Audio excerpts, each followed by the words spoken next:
এজন্য আমাদের দেশের মাঝে মানুষ বেশি বেশি কোরআনে কারীম খতম করে, পুরুষরাও কোরআন শরীফ খতম করে, নারীরাও কোরআন শরীফ খতম করে।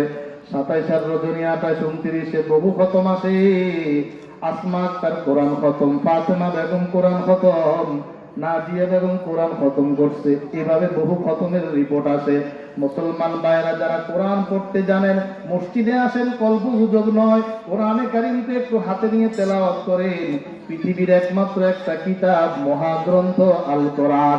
এই কিতাবের দিকে তাকাইলেও সওয়াব, এই কিতাব ওযু শহীদ ধরলেও সওয়াব, এই কিতাব খুললেও সওয়াব, এই কিতাবের তেলাওয়াত শুনলেও সওয়াব, এই কিতাবের অনুবাদ পড়লেও সওয়াব, এই কিতাবের তাফসীর শুনলেও সওয়াব। জোরে কোন ঠিক কিনা?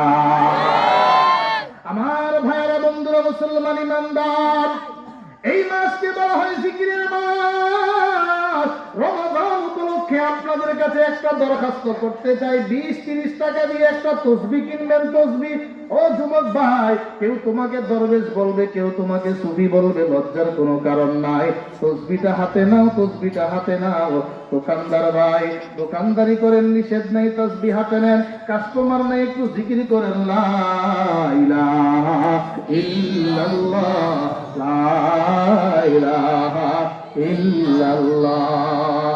বুখারী শরীফের হাদিস, قال رسول الله صلى الله عليه وسلم আফদালুল কালামি আরবা।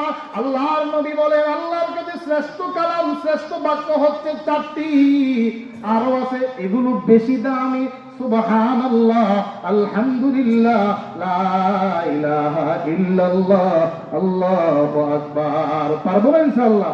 সুবহানাল্লাহ পড়েন না, সুবহানাল্লাহ, আলহামদুলিল্লাহ, লা ইলাহা ইল্লাল্লাহ, সুবহানাল্লাহ, আলহামদুলিল্লাহ, লা ইলাহা ইল্লাল্লাহ, লা ইলাহা ইল্লাল্লাহ, মুহাম্মাদুর রাসূলুল্লাহ সাল্লাল্লাহু আলাইহি ওয়াসাল্লাম।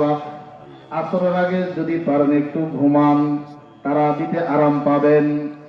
আসরের নামাজের পর ইফতার কেনাকাটা করবেন, একটা আনন্দ ইফতার বানাইবেন। বান্দা ইফতার সামনে নেয়, খাবারটা হালাল কিন্তু খাওয়া হারাম, খায় না একমাত্র আল্লাহর ভয়ে, ঠিক কিনা? আল্লাহ পাক বান্দাকে শিক্ষা দেন, হে বান্দা, হালাল জিনিস খাওয়া হারাম ছিল, তুমি আমার হুকুম মানছো, বাকি 11 মাসে তুমি ভালোভাবে চলবা, হালাল বস্তুগুলো খাইবা, হারাম থেকে নিজেকে বিরত রাখবা। মুসলমান ইমানদার, ইফতারের সময় আমাদের একটা ভুল হয়ে যায়। দোকানদার